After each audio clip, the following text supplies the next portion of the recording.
ସକାଳୁ ଉଠିଲା ବେଳକୁ କିବା ଲେଟ୍ ହେଇଯାଉଛି କିବା ଆମକୁ ନୂଆ ଆଉ କିଛି ଚଟପଟା ଜଲ୍ଦି ବନେଇକି ଶୀଘ୍ର ଶୀଘ୍ର ଖାଇକି ବାହାରକୁ କାମରେ ବି ଯିବାର ଅଛି। ତ ତୁରନ୍ତ ଏ ରେସିପି ଆପଣମାନେ ବନେଇ ପାରିବେ। ମାତ୍ର 5ରୁ 10 ମିନିଟ୍ ଭିତରେ ରେଡ଼ି ହେଇଯିବ। ଆଉ କିଛି ନୂଆ ବି ଖାଇଲା ପରେ ବି ଲାଗିବ। ତ ହ୍ୟାଲୋ ଫ୍ରେଣ୍ଡସ୍, ଆଜି ଆସନ୍ତୁ ବନେଇବା ସୁଜି ପତ୍ର ପୋଡ଼ା ପିଠା। ତ ୟାକୁ ଜଳଖିଆ ବି କହିପାରିବେ କିବା ଆପଣମାନେ ପିଠା ବି କହିପାରିବେ। କିନ୍ତୁ এই ଜଳଖିଆଟା ଆପଣଙ୍କୁ ଏତେ ପସନ୍ଦ ଆସିବ ଯେ ୟା ଆଗରେ ସବୁ ଜଳଖିଆ ଆପଣମାନଙ୍କୁ ପୁରାପୁରି ଫିକା ଲାଗିବ। ତ ଚାଲନ୍ତୁ ବନେଇବା। ହ୍ୟାଲୋ ଫ୍ରେଣ୍ଡସ୍, ବାସୁମତୀ କିଚେନରେ ଆପଣମାନଙ୍କୁ ସମସ୍ତଙ୍କୁ ବହୁତ ବହୁତ ସ୍ୱାଗତ। ଯଦି ଫାର୍ଷ୍ଟ ଟାଇମ୍ ମୋ ଭିଡ଼ିଓ କିଏ ଦେଖୁଥିଲେ ଭିଡ଼ିଓକୁ ଲାଇକ୍, ଚ୍ୟାନେଲକୁ ସବସ୍କ୍ରାଇବ୍ ନିହାତି କରନ୍ତୁ। ତ ଚାଲନ୍ତୁ ବନେଇବା। ତ এই ପିଠା କିବା ଜଳଖିଆ ବନେଇବା ପାଇଁ ଆମକୁ ଦରକାର पूरा चुन चुन कटा होता पत्रकोबी। तो देखिपे पत्रकोबी जगार आपने फूलकोबी नहीं पारे। तो ये देखो पत्रकोबी रे मिसेबा गोटे चुन चुन कटा होता गाजर सांगे आम ये दबा गोटे कप सुजी। तो ये आम जो सुजी रे उपमा बनाऊे से सुजी ये आम दबा। आउ से कप्रे मापिकी आधा कप ये आम दबा बेसन। बेसन खाली आमर बाइंडिंग पाई। तो ये अधिक बेसन बिल्कुल भी देबेनी, नहले आमर जलखियाटा पूरा बेसन बेसन भाया लगे।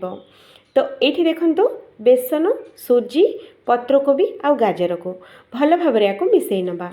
आउ ये आम अल्प अल्प करके पानी ये आम दबा। अधिक पानी बिल्कुल भी दबानी, नहले आमर बैटरटा पूरा पानिया हो आउ आमर पिठा किबा जलखियाटा एते भल लगिबनी। तो सेइथिपई आमको ये अल्प अल्प पानी देकी ए बैटरटा को आम गोलेबा।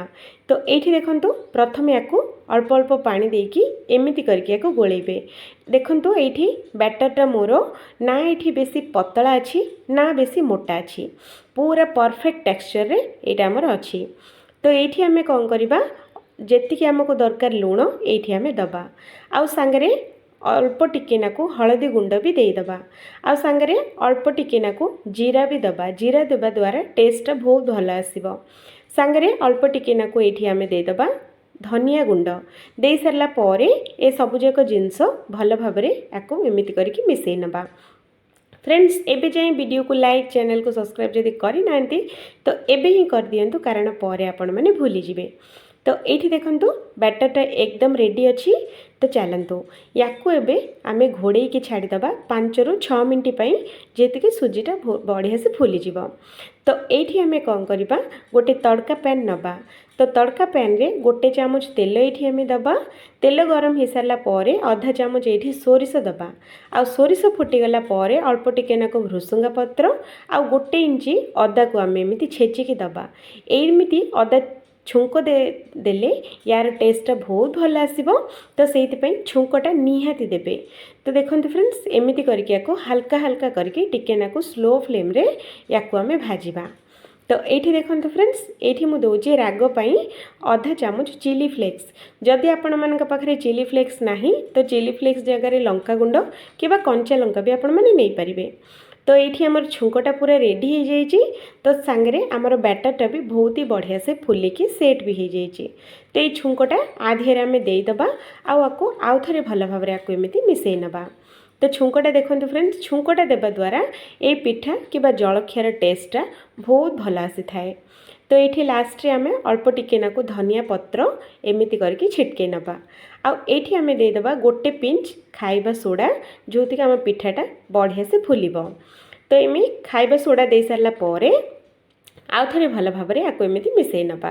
तो खाइबा सोडाटा आपण मैंने दे सारा पर ए बैटर को अधिक समय बिल्कुल भी रखिबेनी, बास तुरंत बनइबे।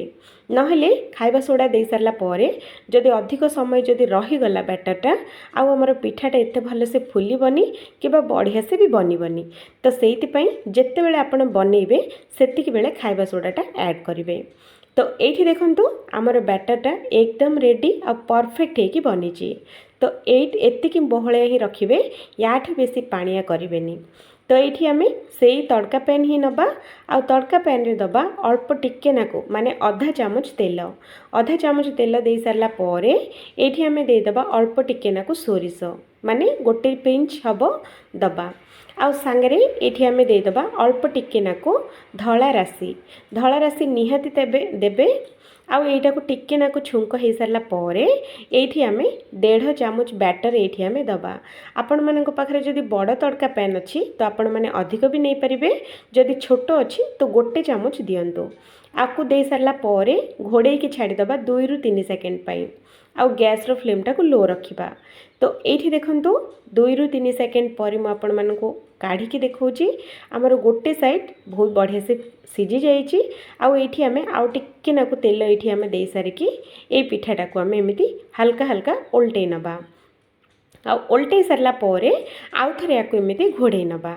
घोड़े की आउ थरे 2 रु 3 सेकेंड पिठाटा को आमे सिझेबा। पूरा स्लो फ्लेम रे सिझेबे, हाई फ्लेम रे हेले पोड़ी जिवो। तो एठी देखंतु फ्रेंड्स 2 रु 3 सेकेंड पर मु आपण मानकु देखौची। देखंतु पूरा मोर गैस रो फ्लेम टा को देखि पारथबे पूरा स्लो अच्छी। तो एठी देखंतु एपट सेपट करके मु दुई पट साइड जाक बहुत ही बढ़िया से याको मु सेकी साइची। तो एमिति करके सबुतक जलखिया में बनै नबा। तो आजिर रेसिपी देखंतु फ्रेंड्स, सुजी पत्र पोड़ा पिठा किबा जलखिया एकदम रेडी हो जाइए। निहाती थरे बनातु।